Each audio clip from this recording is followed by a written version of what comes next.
Olivier Razemont, je suis journaliste et blogueur pour lemonde.fr. Une ville vivante se mesure au nombre de gens qui sont dans les rues, au nombre de croisements qu'on fait dans la journée, de rencontres qu'on fait dans la journée. Et évidemment, ça passe aussi par un commerce dynamique, mais ça passe aussi par des habitants qui sont présents et qui font vivre la ville. On s'est aperçu qu'il y a évidemment cette dévitalisation commerciale qui est très inquiétante, mais on s'aperçoit aussi que beaucoup d'habitants quittent la ville. Aujourd'hui, il y a de plus en plus de logements vides dans les villes. Et puis les équipements s'en vont, comme le siège de communauté d'agglomération, l'URSSAF, l'hôpital, la Banque de France, etc., quittent la ville et vont en dehors. Donc on a toute une série, les transports publics également sont peu utilisés, alors qu'ils pourraient l'être beaucoup plus, et ça pourrait être beaucoup plus efficace pour la ville. Et aujourd'hui, ils sont sous-utilisés en fait. Donc on a toute une série de facteurs qui en fait amène à observer qu'on a étalé la ville toujours plus loin et on est en train de payer aujourd'hui les conséquences de cet étalement.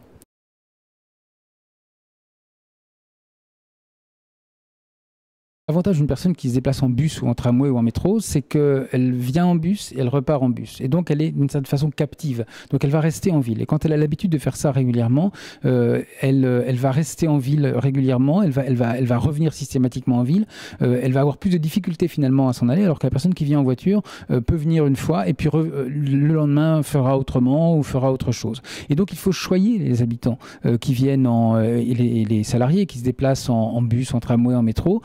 Ça veut dire quoi? Les choyer, ça ne veut pas dire les bichonner, ça veut simplement dire leur faire un cheminement facile quand on descend du bus. Ça veut dire leur faire des arrêts de bus qui soient faciles à lire, qui soient facilement accessibles à pied.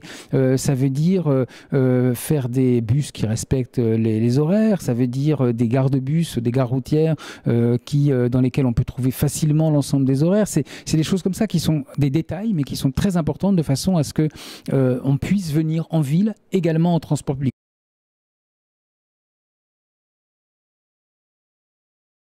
Dans les villes allemandes qui fonctionnent bien pour la plupart, on trouve la mairie, on trouve l'hôpital, le stade, le commissariat, tous les équipements sont en ville et donc on sait que c'est en ville que ça se passe. On sait que quand on a une démarche administrative, on sera forcément en ville. Et donc on a cette centralisation un peu qui est très importante, mais pour une raison assez simple. C'est pas qu'on veut interdire de faire des équipements ailleurs, ça veut dire que le centre est l'endroit le plus accessible de la ville et notamment d'ailleurs en transport public. Il y en a une très forte qui est que les villes touristiques s'en sortent mieux. Et incontestablement, les villes de la Côte d'Azur, les villes de la Côte varoise, un certain nombre de villes également comme Aix-en-Provence dans l'arrière-pays vont mieux tout simplement parce qu'il y a des flux plus importants, des flux saisonniers. Une autre particularité de la région, c'est qu'il y a moins de communes que dans d'autres régions de France. Il y a beaucoup de communes aussi, mais beaucoup moins. Ce qui fait qu'on a quand même une concentration un petit peu plus forte. Et puis l'autre particularité, sans doute, c'est les centres-bourgs qui sont à la fois très anciens et très fermés, avec des anciennes murailles. Donc là, on a beaucoup d'exemples comme ça, Carpentras, Manosque, Grasse, etc.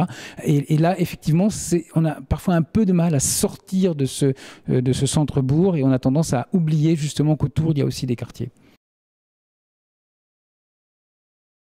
Mulhouse a réussi par exemple à faire baisser énormément sa vacance commerciale avec une politique là aussi basée sur le commerce, sur l'habitat, sur les déplacements, sur la voirie, sur l'espace public. Les grandes villes de France d'une manière générale, Strasbourg, Bordeaux, Nantes, Toulouse, Paris, sont des villes qui s'en sortent bien tout simplement parce qu'elles ont conçu l'espace urbain comme un espace public agréable.